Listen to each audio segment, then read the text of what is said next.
The massive ship drifted through the cold darkness of space, its metal hull torn and bleeding light from hundreds of cracks. The vessel was longer than 20 football fields and wider than 10, but it moved like a wounded animal limping home. Sparks flew from broken panels along its sides, and entire sections had gone dark. What had once been a proud warship of the Veil III Empire now barely held together. Inside the ship, alarms rang out across the bridge. Red lights flashed as crew members rushed between control stations, their long fingers dancing across panels that sparked and smoked. The Veil III looked almost human, but their skin had a blue-gray color, and their eyes were larger and darker. They wore simple gray uniforms that had seen better days. Commander Zefkar stood at the center of the bridge, his hands gripping the railing as the ship shook again. A piece of metal fell from the ceiling and crashed near his feet. He looked at the main screen, showing the damage reports. Every system was failing. Life support was down to 60%. The engines were running on emergency power. The weapons were completely dead. "Commander," called out Officer Yalan from the navigation station, "we are picking up radio signals. Ahead, there is a star system with a habitable planet. The signals are very basic, but they show intelligence." Zefkar moved to look at the readings. The signals were simple compared to Val 3 technology. Music, voices talking, basic data transmissions. This was clearly a primitive world, probably still using fossil fuels and metal tools. Exactly what they did not need right now. "How far are we from the Scourge fleet?" he asked. The science officer checked her instruments. 3 days, maybe 4 if we are lucky. They are still following our trail. Zethkar closed his eyes. The Scourge had been hunting them for 2 months now. The machine intelligence had already destroyed 12 Veil 3 colonies and was working its way through their empire like a virus. Every time they tried to make a stand, the Scourge adapted and won. Every time they tried to run, the machines followed. Their ship, the Kethmoran, had been part of a battle fleet of 30 vessels. Now it was the only one left. They had been running with no destination, just trying to stay alive long enough to warn other worlds. But the ship was dying around them. What kind of technology do these primitives have? Zefkar asked. Yelan studied the signals more carefully. Basic radio, some satellite transmissions. They seemed to have simple rockets, but nothing that could reach other stars. They are probably still burning chemical fuels. Another officer spoke up from the engineering station. "Commander, we need repairs badly. The hull is cracking in 7 more places. If we do not stop soon, the ship will break apart." Zethkar looked at the screen showing the primitive planet. It was blue and green with white clouds, reminding him of his own home world before the Scourge found it. These people had no idea what was coming behind his ship. They lived their simple lives on their single world, probably fighting small wars over pieces of land, while the real threat moved between the stars. But maybe that was exactly what they needed. Could these primitives help with basic repairs? He asked the engineering officer. The engineer looked surprised. "Sir, they are pre-warp. They probably do not even understand the basic principles of our technology." "I am not asking them to rebuild our quantum drives," Zethkar said. "I am asking if they could patch holes in metal and replace broken conduits. Basic work that any species with metallurgy could handle." The engineer thought about it. "Well, yes, sir. The hull breaches just need metal plates welded in place. The power conduits are just advanced wiring. If they have basic tools and can follow simple instructions, then we have no choice," Zethkar decided. "Set course for the primitive world. Send a transmission on their radio frequencies. We will ask for help." Officer Yalan looked worried. "Sir, contacting a pre-warp species violates about 12 different treaties." "The treaty makers are dead," Zethkar said quietly. "Their worlds are ash. The only law now is survival. The communications officer activated the translation systems and began broadcasting toward Earth. The message was simple. They were travelers from another world. Their ship was damaged. They needed help with basic repairs. They could offer technology and knowledge in return. On Earth, radio telescopes and satellite stations around the world suddenly came alive with excitement. The message was being received in dozens of languages at the same time. Scientists and government officials were called from their beds. Emergency meetings started in every major capital. Dr. Sarah Chun was in her laboratory in California when her phone rang. She was working late on a new alloy design when her assistant burst through the door. "Dr. Chun, you need to see this right now. We just received a transmission from space. Not from one of our satellites, from something else." Sarah followed her assistant to the communications room where a crowd had already gathered around the radio equipment. The voice coming through the speakers was calm and clear, speaking perfect English with just a slight accent she could not place. "We are the crew of the vessel Kef Morin. We come from a star system many light years from your world. Our ship has been damaged and we request assistance with basic repairs. We do not wish to harm your people or interfere with your society. We need only simple metalwork and electrical repairs that your people can surely provide." Sarah felt her heart racing. First contact. This was actually happening. She grabbed a microphone and spoke into it. "This is Dr. Sarah Chun of the California Institute of Technology. Can you tell us more about what kind of repairs you need?" There was a pause, then the alien voice replied. "Dr. Chun, we need hull plating to cover damaged sections of our ship. We need replacement power conduits. We need basic welding and electrical work. Nothing complex. Your people should be able to handle such tasks easily." The way the alien said it made Sarah frown. There was something in the tone, like an adult asking a child to help with something simple, but she pushed the thought aside. These beings had traveled between the stars. Of course, their technology was beyond human understanding. "How long do you have?" she asked. Another pause. 3 days, perhaps 4. There are others following us who mean harm to any world they find. We must complete repairs and leave before they arrive. Sarah felt a chill run down her spine. Others were coming, and they meant harm. She looked around at the faces in the room. Everyone had heard the same thing. Earth was about to become involved in something much bigger than first contact. "We will help you," she said into the microphone. "Where do you want to land?" "We will remain in orbit. We can use small craft to transport materials and workers to our ship." "Thank you, Dr. Chun. Your world may have just saved more lives than you know." As the transmission ended, Sarah realized that everything had just changed. Humanity was no longer alone in the universe. But they were also no longer safe. Something was coming behind these aliens, something dangerous enough to drive advanced beings to seek help from a primitive world. She looked out the window at the stars and wondered what the next few days would bring. Whatever happened, Earth would never be the same again. The question was whether humanity would survive long enough to see what came next. The first shuttle arrived at the International Space Station 12 hours after initial contact. It was unlike anything humans had ever seen. The craft was smooth and silver, shaped like a teardrop, and it moved through space without any visible engines or exhaust. When it docked with the station, the 3 astronauts inside could only stare in amazement. Commander Jake Morrison had been in space for 6 months, but nothing had prepared him for this moment. The airlock opened with a soft hiss, and 3 figures stepped through. They were tall, maybe 7 feet, with gray-blue skin and large dark eyes.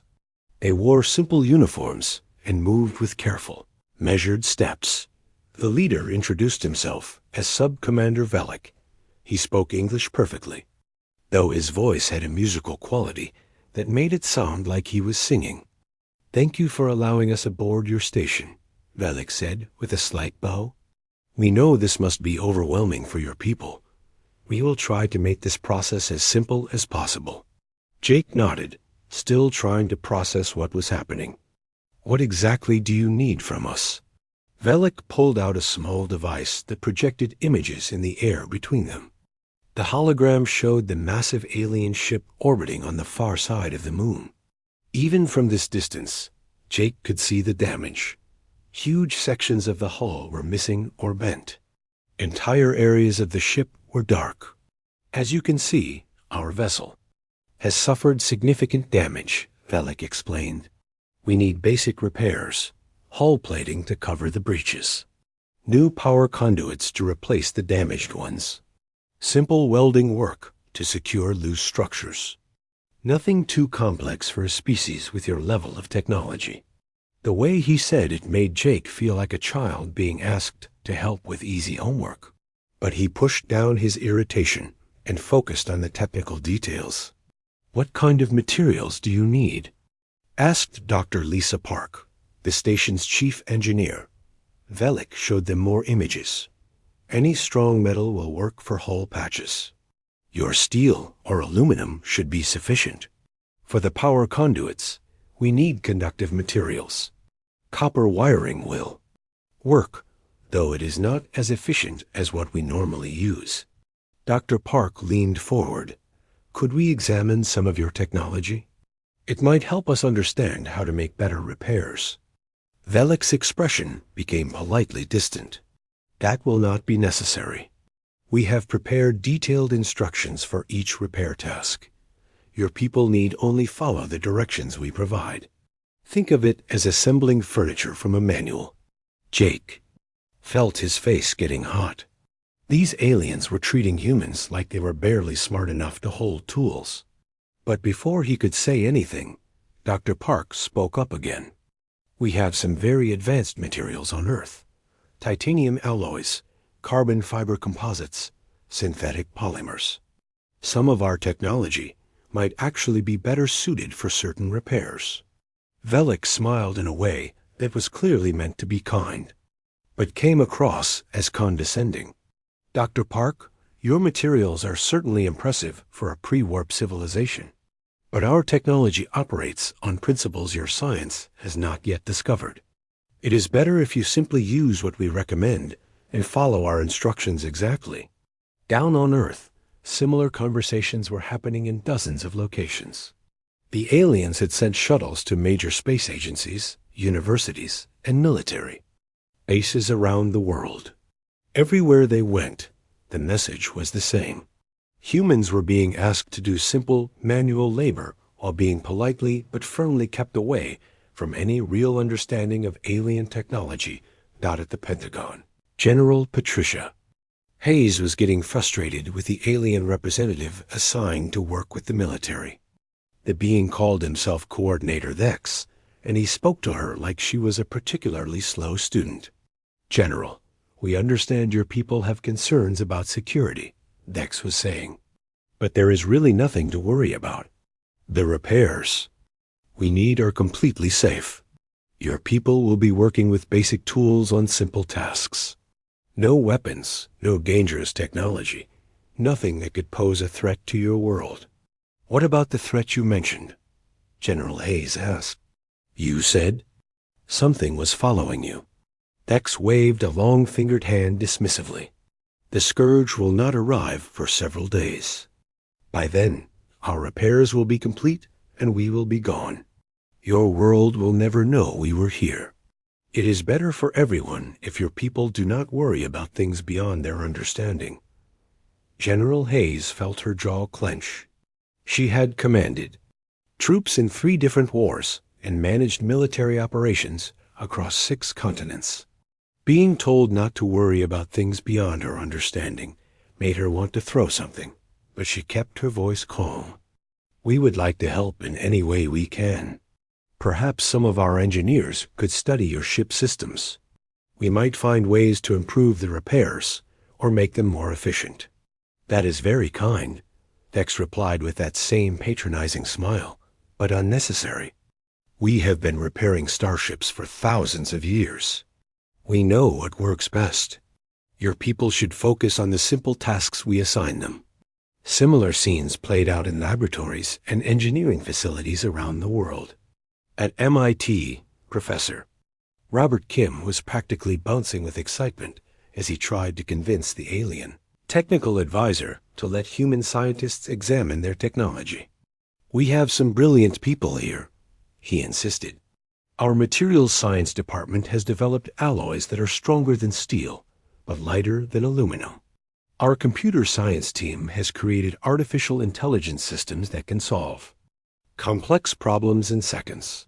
The alien advisor, who called herself Specialist Nira, nodded politely. Your achievements are certainly impressive for your development level, but our technology operates on quantum principles that your mathematics cannot yet describe. It would be like asking a child to repair a computer using only stone tools.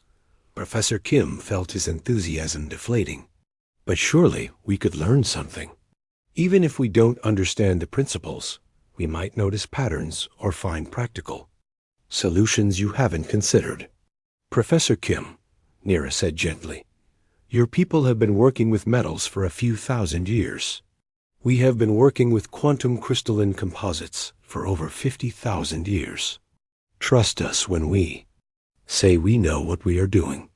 But even as the aliens dismissed human capabilities, something else was happening. In secret meetings in government buildings around the world, human leaders were making different plans. At the United Nations building in New York, Secretary General Maria Santos was meeting with the heads of space agencies, military leaders, and top scientists from every major nation. They want us to work on their ship, she said, but they don't want us to understand anything about how it actually works. They're treating us like we're children with tools. Dr. Chun, who had flown in from California, looked around the room. They need our help, which means they're not as powerful as they want us to think. And if something is chasing them, something dangerous enough to make them ask primitives for help, then we need to know what we're dealing with. General Hayes leaned forward. I've been thinking the same thing. These scourge they mentioned, if they're as dangerous as the aliens seem to think, they might not stop with just destroying one ship. They might see Earth as a threat for helping. So, what do you suggest? Asked Dr. Yuki Tanaka from the Japanese Space Agency. Dr. Chun smiled grimly. We help them with their repairs. But while we're working on their ship, we learn everything we can. We study their technology, their weapons, their weaknesses. We prepare for the possibility that this scourge might come looking for us next. Can we do that without them noticing? Asked Santos. Leave that to us, said General Hayes. Military intelligence has been secretly studying enemy technology for centuries. The aliens might think we're just simple manual laborers, but they're about to discover that humans are very good at learning things we're not supposed to know. Around the world, the real work was beginning. On the surface, humans were preparing to help with basic repairs. But underneath, the brightest minds on Earth were getting ready to steal secrets from the stars. The aliens had come asking for help from primitives. They were about to learn that primitives could be much more dangerous than they imagined. Dr. Sarah Chun floated through the massive corridors of the Kethmoran, her helmet light cutting through the dim emergency lighting. She had been working on the alien ship for 2 days now, and what she had seen amazed her. Not because the technology was so advanced, but because it was so wasteful. The hull breach she was supposed to repair was 30 feet long and 10 feet wide.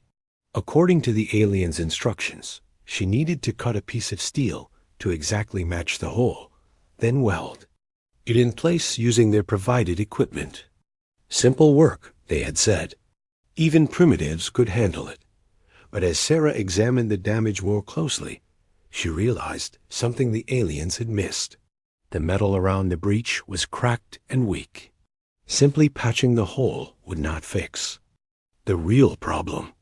In 6 months, maybe less, the cracks would spread and the patch would fail.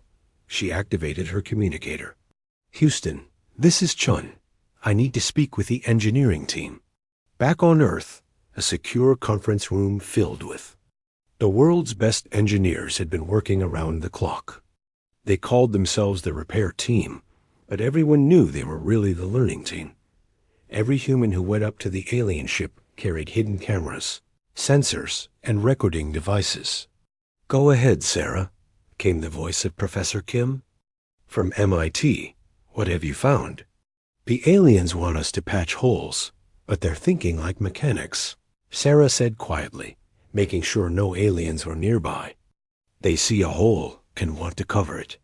But the real problem is structural fatigue. The entire section is compromised. Can you fix it properly? Asked Dr. James Wright from the British Space Agency. Sarah smiled inside her helmet.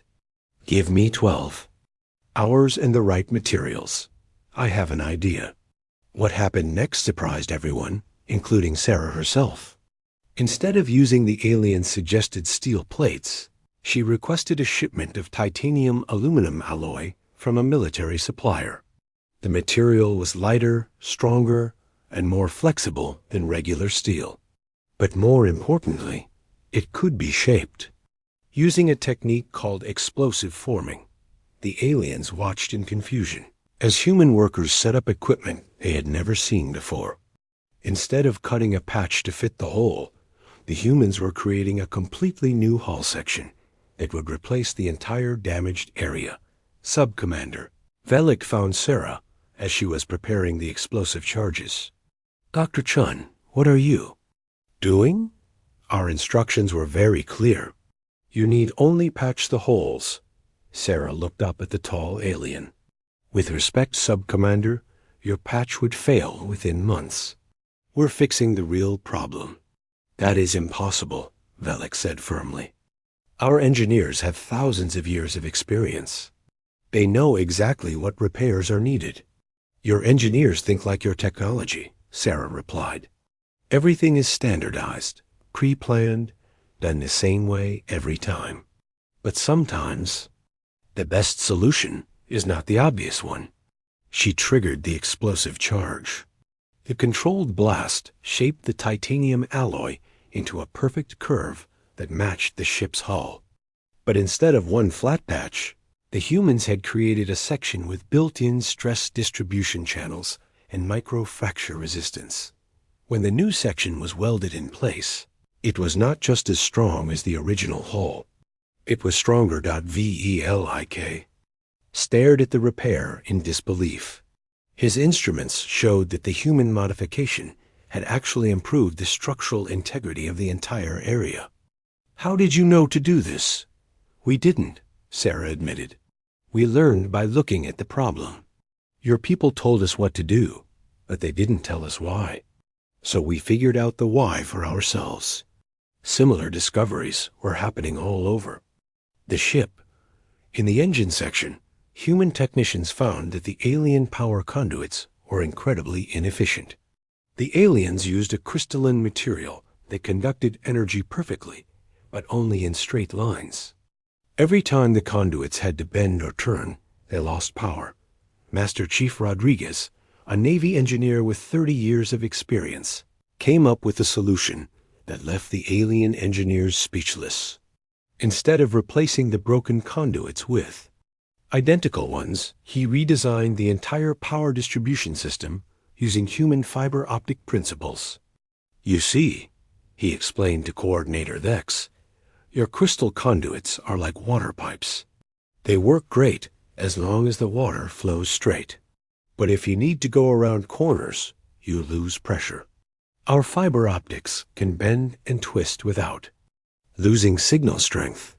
The human solution used a hybrid system. Alien crystals for the main power transmission, connected by human-designed flexible conduits that could route power around obstacles without loss. The result was a power system that was both more efficient and more reliable than the original. Vex examined the readings on his instruments. The power flow was up by 15%. This should not be possible. Your technology is centuries behind ours. In some ways, yes, Rodriguez agreed. But we've had to solve different problems than you have. You've had crystal technology for thousands of years, so you built everything around crystals. We've had to work with metals and glass and ceramics. We've learned to make them do things you never needed to try. But the biggest surprise came when human scientists got their hands on the alien computer systems. Dr. Lisa Park had been pretending to do simple wiring repairs when she noticed something strange about the alien data networks. They're using quantum processors, she reported to. The secret team on Earth. Incredibly powerful, but they're running the most inefficient software I've ever seen. What do you mean? Asked Professor Tanaka. Imagine having a supercomputer that can calculate the movement of every atom in the universe, Lisa explained. Then imagine using it to add 2 plus 2. That's what their systems are doing. They have unlimited processing power, so they never learn to write efficient code. Working carefully over several days, Lisa began introducing human programming concepts into the alien systems. She used subroutines, parallel processing, and adaptive algorithms that human programmers had developed to work with limited computer power. The results were dramatic.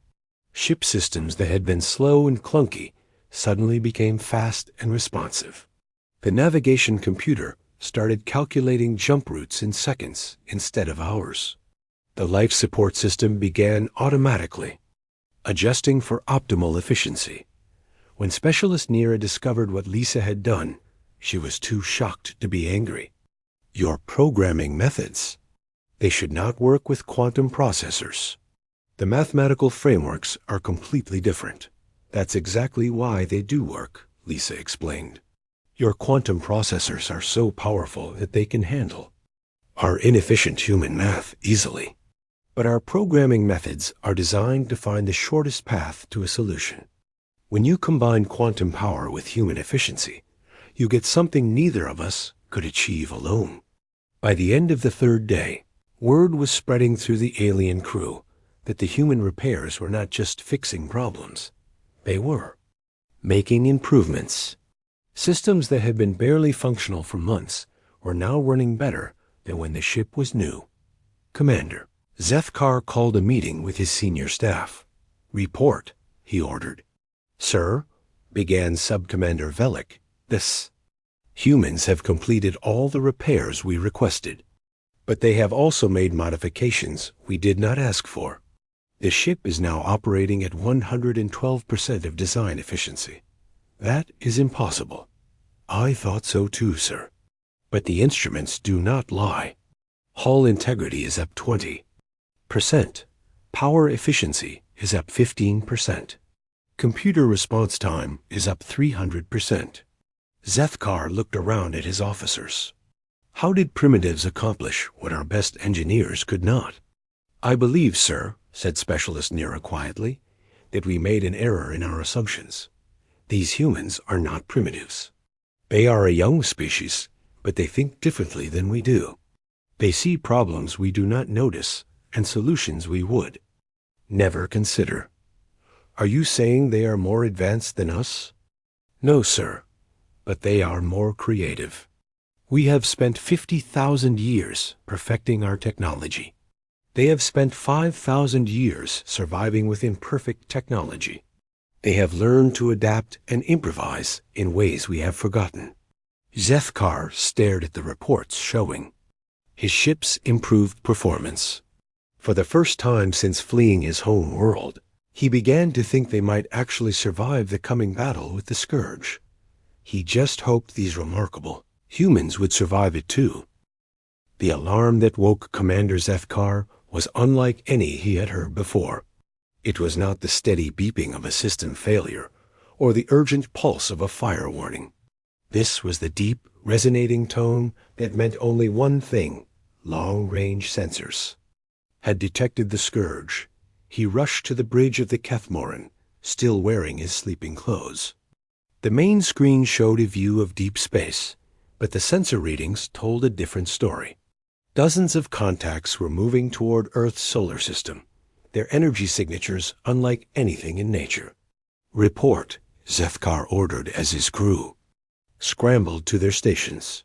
"Scourge fleet detected at the edge of the system," announced Officer Yilon. 43 vessels confirmed, possibly more behind them. They will reach Earth orbit in 18 hours. Zethkar felt his heart sink. 43 ships. The largest Scourge fleet he had ever seen. His single vessel, even with the human improvements, could not hope to fight so many. "Send a message to Earth immediately," he ordered. "Tell them what is coming. They need to evacuate their planet." On Earth, the message reached every major government within minutes. In the secret command center that had been set up beneath the Pentagon, General Hayes received the news with grim determination. 43 ships, she repeated to the assembled leaders. "How big are we talking about?" The voice of Sub-Commander Velik came through the communicator. "Each Scourge vessel is approximately 2 kilometers long. They carry no crew, only machines. Their weapons can destroy cities from orbit. Their hulls are adaptive metal that repairs itself. General, your people must evacuate immediately." "Evacuate to where?" asked Secretary General Santos. "Earth is our only home." "I am sorry," Velik replied. "The Scourge will destroy any world that has helped us. It is their nature. They see all organic life as a threat to be eliminated." General Hayes looked around the room at the faces of Earth's leaders. She saw fear, but also something else. Anger. These aliens had brought death to their world, but humans had never been good at running from a fight. "Sub-Commander," she said into the communicator, "what are the Scourge's capabilities? What are their weaknesses?" There was a pause before Velik answered. "General, with respect, your people cannot fight the Scourge. They have conquered half the galaxy. They adapt to any weapon used against them. They learn from every battle. The best militaries in known space have fallen to them." "That's not what I asked," Hayes said firmly. "I asked about their weaknesses." Another pause. Then Velik's voice came back, quieter now. "They I think in patterns, mathematical sequences. They predict enemy actions based on historical data. But General, even knowing this, no one has ever found a way to exploit it." Hayes smiled grimly. "Sub-Commander, you're about to discover something about humans. We're very good at doing things that have never been done before." Within hours, every military base on Earth was mobilizing.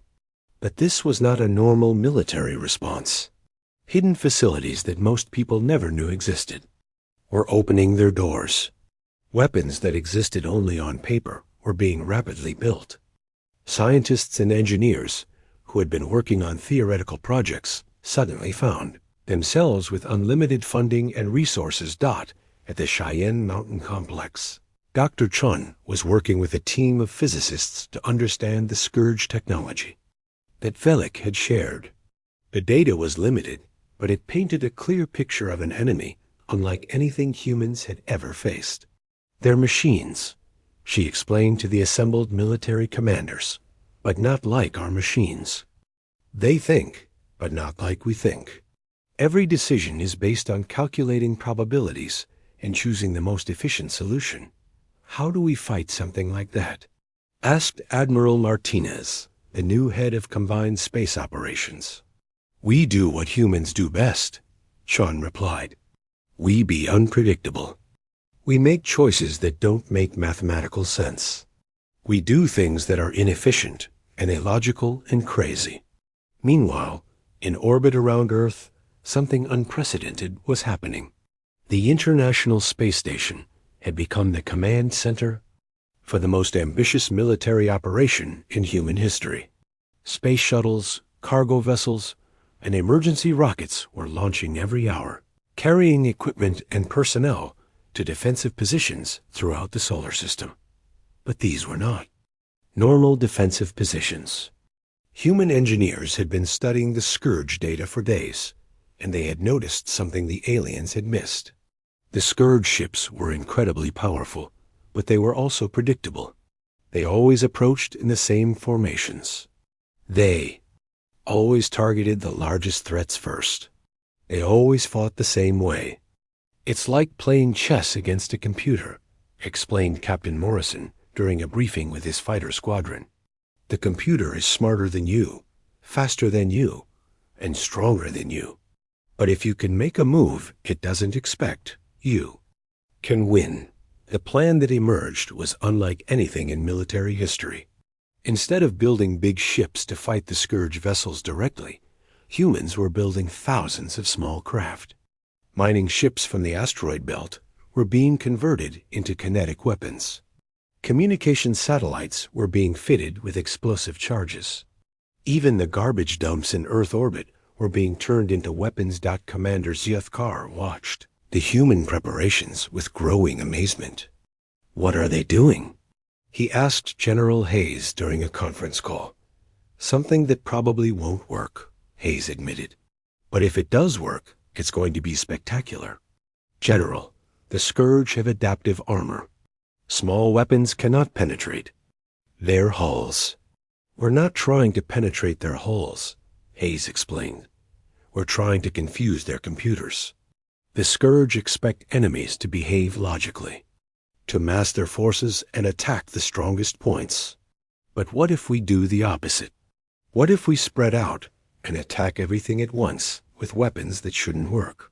As the 18-hour deadline approached, Earth was ready. But it was not the kind of readiness the Scourge had ever encountered before. There were no massive battle fleets in formation, no heavily armed space stations, no logical defensive positions.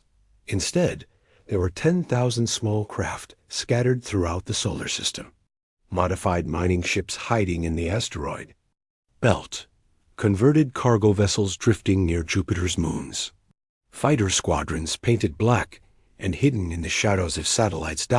And on Earth itself, every nuclear missile that had been built for war between nations was now pointed at the sky, not to destroy the Scourge ships, but to create something else entirely. A cloud of debris and radiation that would blind their sensors and force them to fight blind. The Scourge fleet emerged from hyperspace exactly when predicted. 43 massive black ships, each one a perfect geometric shape covered in weapons and sensors. They moved in a perfect formation toward Earth, their computers already calculating the most efficient way to destroy the planet. What they found waiting for them was chaos. The first attack came from a converted garbage scow that had been drifting in space for 3 days. It fired a cargo container full of metal debris at the Lid Scourge ship. The attack did no damage, but it confused the enemy computers. Why would anyone attack a warship with garbage? The second attack came from a mining ship that launched a load of raw asteroids toward the Scourge formation. Again, no real damage, but the computers had to calculate new threat assessments. Then came the third attack, and the fourth, and the 100th. From every direction, the Scourge fleet was being pelted with attacks that made no military sense. Broken satellites fired themselves like missiles. Space garbage hit them from unexpected angles.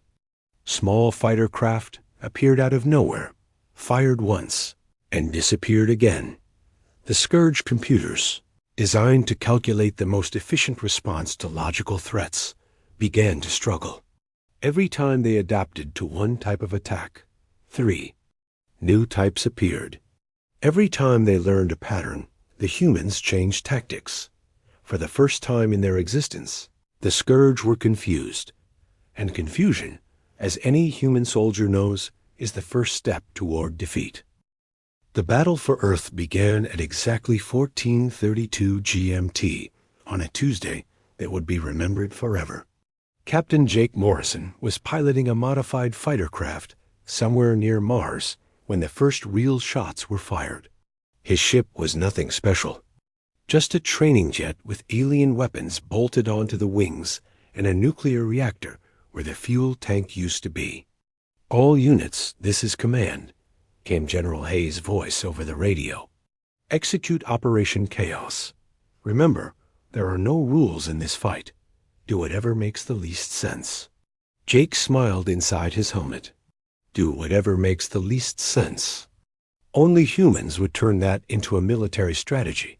The Scourge fleet had been trying to form attack formations for 20 minutes, but every time they organized, another wave of garbage and debris hit them from a new direction. Their computers were working overtime trying to understand what they were fighting. That's when the real attack began. From Earth's surface, every nuclear missile in every country's arsenal launched at once. But they were not aimed at the Scourge ships. Instead, they exploded in space around Earth, creating a massive cloud of radioactive debris that blocked sensors and communications. The Scourge fleet found themselves flying blind through a storm of metal and radiation. Their perfect geometric formations broke apart as ships tried to avoid collisions with chunks of destroyed satellites and space junk. Phase 2, announced Admiral Martinez from the command ship hidden behind Earth's moon. All mining vessels execute ramming speed. Throughout the asteroid belt, converted mining ships began accelerating toward the Scourge fleet. These were not warships.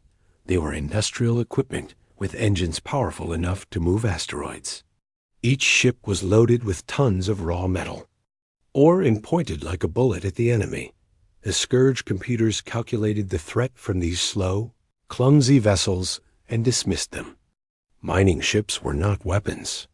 They posed no real danger to warships designed to survive planet-killing explosions. They were wrong. The first mining ship hit a Scourge vessel at nearly 10% of light speed. The impact punched straight through the adaptive armor like it was paper. The second ship hit another enemy vessel and broke it in half. The third, fourth, and fifth ships followed, each one carrying enough kinetic energy to level a city. The Scourge fleet suddenly found themselves under attack from weapons that should not exist. How do you defend against projectiles that have no warheads, no guidance systems, no technology at all? Just mass and speed and human determination.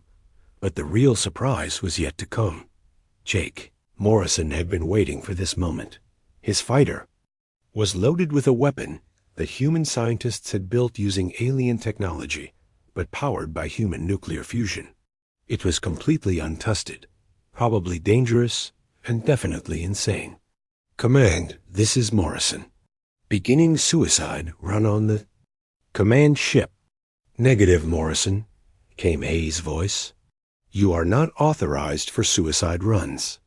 "With respect, General," Jake replied. "You said no rules. I'm making my own." He aimed his fighter directly at the largest Scourge ship and pushed his engines to maximum power.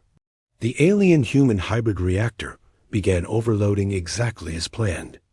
In 30 seconds, it would explode with the force of a small nuclear weapon.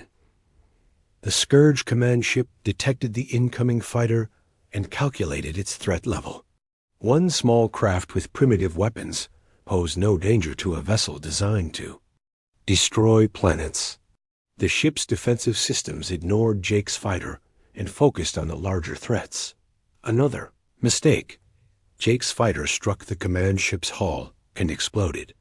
But this was not an ordinary explosion. The alien technology in his reactor created a chain reaction in the Scourge ship's own power systems. Energy cascaded through the enemy vessel like lightning, overloading circuits and destroying computer cores. The command ship went dark, and it began to break apart. Throughout the Scourge fleet, ships suddenly stopped moving.